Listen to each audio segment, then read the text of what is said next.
Assalamualaikum warahmatullahi wabarakatuh. Ketemu lagi di channel saya ini. Untuk kali ini saya akan membagikan sebuah cara tentang pengisian laporan pelaksanaan kegiatan siswa-siswi madrasah. Yang mana untuk kali ini video ini saya khususkan saya buat untuk siswa-siswi saya di Ma'al Falah Margoyoso untuk kelas 10 dan kelas 11 dengan hubungan kegiatan belajar di rumah masih dalam masa darurat COVID-19, yang mana untuk belajar di rumah masih diperpanjang sampai pertengahan Mei. Atau mungkin untuk kalian yang kebetulan ada yang mendapatkan juknis laporan pelaksanaan kegiatan di bulan Ramadan yang sama, bisa mengikuti tutorial ini tentang bagaimana cara pengisiannya yang benar itu bagaimana, ya biar nanti tidak bingung. Karena mungkin untuk laporan ini setahu saya baru dimulai lagi setelah beberapa tahun yang lalu pernah diadakan, yang itu dalam bentuk sebuah buku kecil, ya buku laporan, tidak bentuk PDF seperti ini. Dan sebelum kita mulai untuk cara pengisiannya, saya bacakan dulu untuk informasi dari madrasah tentang pelaporan kegiatan belajar selama bulan Ramadan ini. Saya bacakan untuk informasi dari wakil kesiswaan bahwa sehubungan dengan kegiatan belajar di rumah pada masa darurat COVID-19 ini, ya dengan ini untuk siswa-siswi semuanya diminta yang pertama yaitu mendownload dan mencetak buku laporan kegiatan Ramadan, ya yang tadi buku laporan ini ya kalian cetak semuanya, atau bisa disalin dalam format buku laporan kegiatan pada buku tulis ya. Jadi untuk laporan ini kalau tidak bisa dicetak, boleh kalian tulis ulang lagi dalam buku tulis, dan tidak boleh kalian tulis pada kertas folio atau kertas HVS. Yang kedua, isilah secara lengkap, ya istilah secara berkala setiap kegiatan yang kalian kerjakan selama bulan Ramadan pada buku laporan kegiatan Ramadan atau salinannya ya. Yang intinya bersama di poin 1, kalian bisa langsung diisi pada format yang sudah disediakan. Kalian cetak kemudian diisi sesuai real kegiatannya, tidak boleh diisi tidak sesuai kenyataan atau diisi bohong lah ya, tidak sesuai dengan apa yang sudah kalian kerjakan ya. Yang penting untuk laporan ini adalah real ya. Kalau memang dilaksanakan ya ditulis dilaksanakan, kalau tidak ya tidak ya. Itu kalian tulis di buku di kertas laporan yang tadi kalian cetak atau disalin di buku tulis. Kemudian yang ketiga, mintalah pengesahan pada orang tua atau wali siswa setelah selesai Ramadan. Nah, nanti ada formatnya setiap selesai melaksanakan kegiatan, entah itu sholat tarawih, puasa, atau sholat fardu, ya nanti dimintakan tanda tangan kepada orang tua. Kemudian yang keempat, buku laporan kegiatan Ramadan ini dikumpulkan pada tanggal 22 Juni tahun 2020 sebagai syarat pengambilan rapot. Nah, untuk laporan ini sifatnya wajib, harus kalian isi sesuai realnya, tidak boleh diisi sembarangan ya. Misalkan kalian tidak melaksanakan puasa di tanggal sekian tapi di laporan kalian isi, tidak boleh ya. Oke, kita lanjut untuk pengisian. Bagaimana untuk mengisi laporan kegiatan kalian selama bulan Ramadan ini? Di halaman yang pertama bisa kalian buka, bisa kalian lihat. Di sini adalah untuk biodata kalian. Ya, isikan nama lengkap sesuai ijazah, kelas, dan alamat lengkap. Ya, di sini disertakan foto. Boleh foto dari madrasah boleh, atau foto yang terbaru, yang penting sopan, tidak boleh foto selfie ya, apalagi foto dengan menunjukkan 2 jari di depan, atau mungkin dengan jempol tidak boleh ya. Kemudian tulis moto hidup kalian, ya terserah mau kalian buat sendiri boleh, atau ambil dari hadis Nabi juga boleh, atau mungkin ambil dari tokoh yang terkenal yang kalian anggap sebagai panutan kalian, itu juga boleh. Kemudian di sini ada pengesahan orang tua, ini diisi setelah seluruh kegiatan atau laporan kalian ini selesai. Ini mintakan catatan kepada orang tua, kemudian ada saran perbaikan. Ini untuk perbaikan kalian sendiri tentunya ya. Kalau sudah tes ini dibuat dengan tanda tangan orang tua ya. Kalau yang di pondok boleh kepada pengasuh pondok boleh. Kemudian di sini pelaksana kegiatan itu adalah siswa atau kalian sendiri yang melaksanakan kegiatan. Nah, ini setelah selesai ditandatangani, kemudian nanti dikumpulkan. Dan kemudian untuk cara pengisiannya bisa kalian lanjut di halaman yang kedua. Ini untuk laporan pelaksanaan puasa yang pertama itu dimulai dari tanggal 1 Ramadan sampai tanggal 30 Ramadan. Ini diisi secara bertahap ya. Kalau misalkan ini di tanggal 1 Ramadan untuk yang laki-laki ya, puasa itu kan wajib, jadi tidak mungkin tidak ada yang puasa, kecuali kalau memang dia ada ya rata diupload ke istilahnya ya. Ini diisi tanggalnya sesuai tanggal, jadi di tanggal 1 Ramadan itu tanggal nasionalnya itu tanggal berapa ya. Misalkan kemarin bulan Ramadan itu dimulai tanggal berapa kemarin ya, 24 ya, 24 April tahun 2020 ya, itu diisi. Kemudian untuk apakah kalian puasa atau tidak, kalau puasa ya di checklist ya, dikasih tanda centang.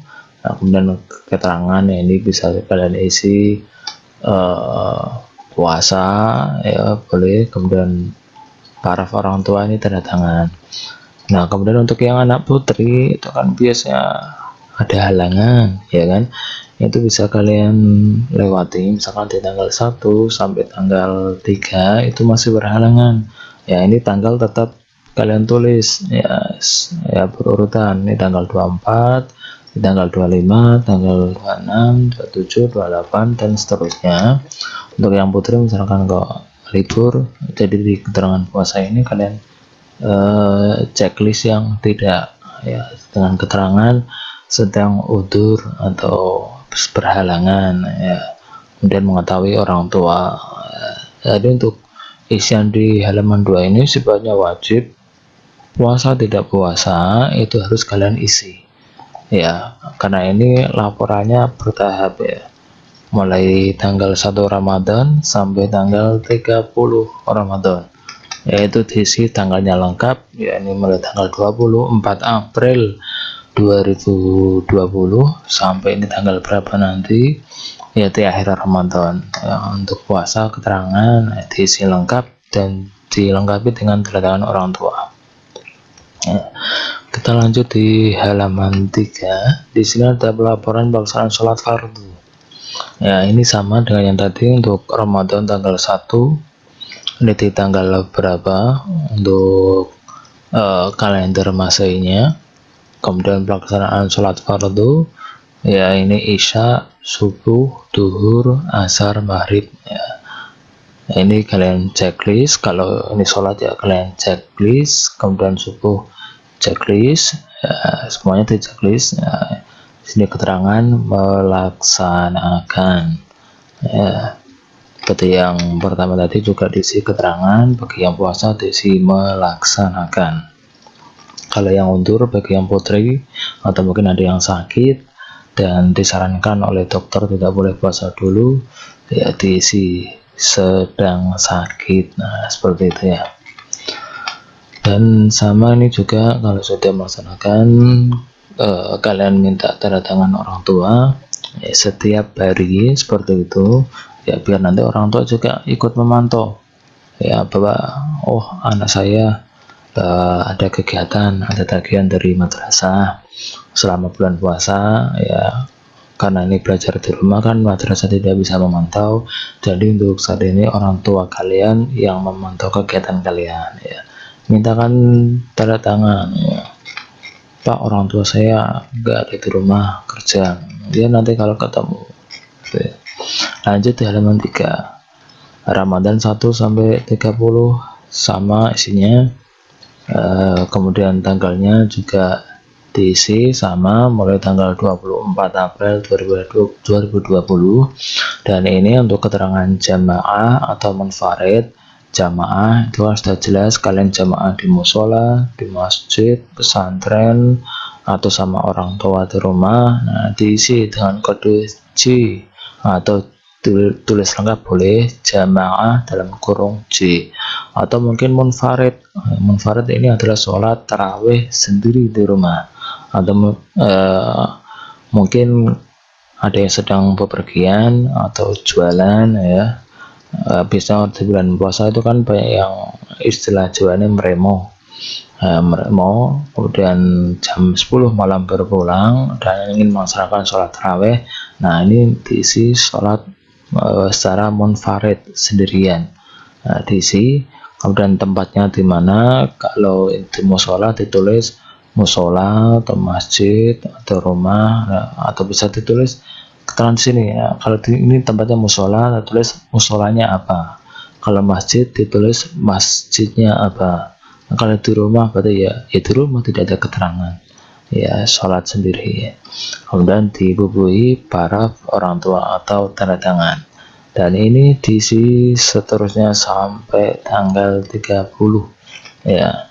Kalau untuk yang putri yang undur berarti ya untuk tanggal 1 Ramadan misalkan undur sampai tanggal 3, berarti untuk jamaah ini dikasih strip ya, karena tidak strip terus ini ditulis berhalangan. Ini khusus yang putri, tidak untuk yang laki-laki lagi, tidak untuk yang laki-laki. Oke, lanjut di halaman 5. Ini untuk laporan pelaksanaan sholat sunnah.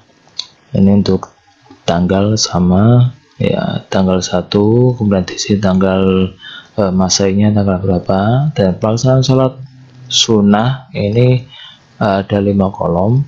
Yang pertama sholat duha, ini seperti yang kalian laksanakan di madrasah ya. Kemudian sholat tahajud, ini bisa kalian tulis kalau sholat duha ya di centang, tambahan sholat tahajud bagus centang. Kemudian tambahan sholat sunnah lagi apa ya, misalkan sholat sunnah apa, sholat sunnah banyak lah ya, diisi sholat sunnah yang lain. Sholat tasbih misalkan, nah ini bisa kalian tambah di sini ya, sholat tasbih. Cukup bagus berarti. Dan para orang tua ditanda tangan ya, sama ini sifatnya wajib ya, diisi tanggalnya, terus pelaksanaan kegiatan kalian tanda tangan. Kemudian lanjut di halaman 6. Nah, halaman 6 ini untuk laporan pelaksanaan tadarus Al-Quran ya, ini tanggal sama. Nah, ini diisi surat yang kalian baca ya, surat berapa sampai berapa, juz apa ya. Misalkan surat 1 sampai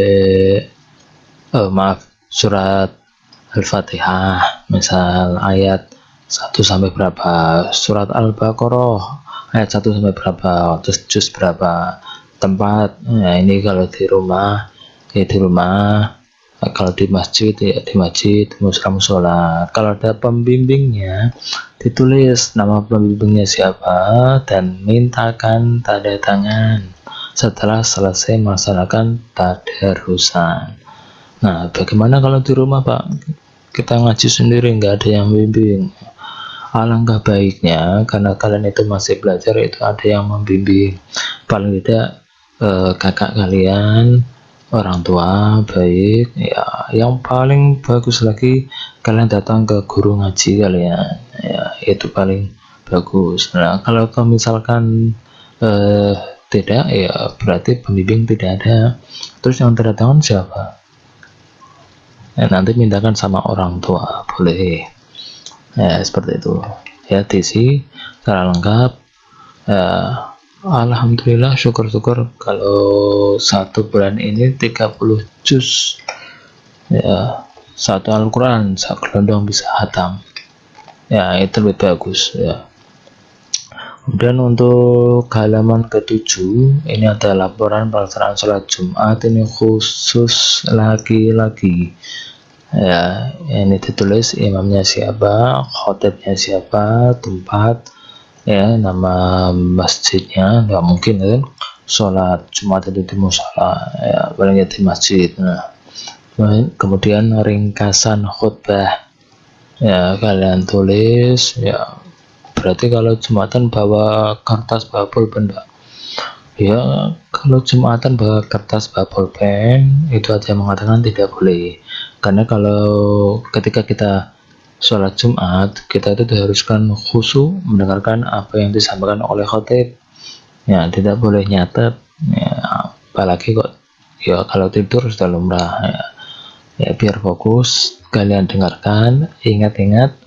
Kemudian kalau sudah sampai rumah, sudah sampai pondok, ya, kalian ringkas, ya, ringkas nanti yang disampaikan Pak Khotib tadi siapa, dimintakan tanda tangan, boleh pas hari itu atau mungkin besok ketika ketemu, ya, mintakan tanda tangan. Nah, kemudian untuk yang putri ini bisa diisi ringkasan pengajian. Ringkasan pengajian kalian ikuti majelis taklim atau di TV boleh, ya kan, ditulis tokonya itu siapa, ya, nanti lah ya untuk yang putri. Oh, ini ya, kalau untuk yang Jumat ini khusus untuk yang laki-laki, ya. Kalau yang ini di majelis taklim ini bisa semuanya, laki-laki dan perempuan, ya. Ini biasanya kan di sore hari kan di musola atau masjid kan mengadakan apa itu pengajian umum, ya kan. Ini kalian tulis hari, tanggal, tempat, penceramahnya siapa, terus tema isi pengajiannya apa, dan ringkasan. Nah, ini kalau kalian datang ke majelis taklim tersebut. Nah, kalau tidak mungkin bisa apa istilahnya, meringkas dari TV. Kan ada ya sekarang banyak sekali penceramah di televisi, itu kalian simak semuanya materinya apa, kemudian tulis di sini, kemudian didatangkan orang tua. Kalau di televisi ini kan tidak ada, ya, nanti kalian tempatnya berarti lihat televisi channel apa, contoh ya, channel Metro TV, channel TV One.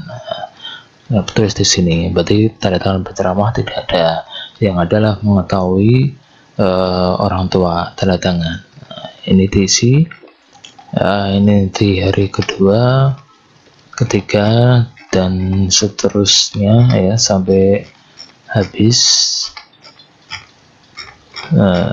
Kita coba lihat terakhir. Nah, ini yang terakhir, ini yang terakhir, laporan pelaksanaan infak, sedekah, zakat. Nah, nomor 1, tanggal berapa, jenis amalan, ya, yang paling wajib ini kan zakat, ya. Zakat berupa zakat apa, ya, beras atau zakat mal, ya, besarannya berapa, terus nama penerima ini siapa, terus paraf penerima. Kalau berupa zakat beras atau bahan pokok makanan itu kan ada besarannya berapa, 2,5 kilo, atau kalau uang ya diuangkan berapa, 10.000, ya, 30.000 atau berapa, ya, nanti tinggal 1 kilo berasnya harga di waktu itu berapa, tinggal dihitung saja, ya. Kemudian nama penerimanya siapa dan tanda tangan penerima. Nah, kalau misalkan zakat kalian berikan ke Baitul Mal atau di masjid, berarti ini ya tinggal diisi jenis amalnya, zakatnya apa, berapa apa, nama penerima. Berarti ini kalian isi dengan panitia penerimaan zakat, ya. Kemudian ini ditandatangani, ya. Oke, kalau infak, sedekah atau yang lainnya ini ya. Terus kemudian kalau misalkan kita sudah ke kota amal Pak, bagaimana? Itu kan tidak semuanya itu tahu. Ya bagaimana ya? Karena ini laporan, ya paling tidak ini ya kalian kesampingkan untuk nanti seakan-akan pamer atau bagaimana ya, kalian kesampingkan itu dulu. Ya yang penting kalian isi untuk laporan kalian untuk menambah nilai ketika penerapan rapot nanti di akhir tahun ya. Kalian isi saja misalkan sedekah atau infak ya, atau mungkin sekarang ada pembangunan masjid ya, kalian sedekah kalian infakkan di situ untuk pembangunan masjid atau pembangunan madrasah atau yang lainnya ya, kalian tulis ya besarannya berapa, nama penerimanya siapa, kemudian tanda tangan ya, seperti itu. Oke. Dan ini yang terakhir, laporan pelaksanaan sholat id. Nah ini hari, tanggal, tempat, imam khutbah. Nah, sama seperti tadi untuk khutbah yang atas ya, ini ketika nanti Idul Fitri ya, diringkas semuanya, kemudian mengetahui orang tua dan imam khotib ya, diingat-ingat nama imam khotibnya itu siapa yang nanti dimintakan tanda tangan ya, jangan sampai tidak mengisi ya. Ya, cukup ya, ada 16 lembar ini harus kalian isi. Kalau sudah semuanya nanti kalian tinggal minta catatan sama orang tua, kemudian ada saran perbaikan dan dikasih tanda tangan orang tua dan kalian sendiri ya, tanda tangan kemudian bawahnya ada nama terang atau nama lengkap. Oke. Cukup jelas ya, nanti kalau ada kalian yang kurang paham bisa tanyakan di grup WhatsApp kita, di grup kelas ya, atau mungkin bisa tanya ke wali kelas juga bisa.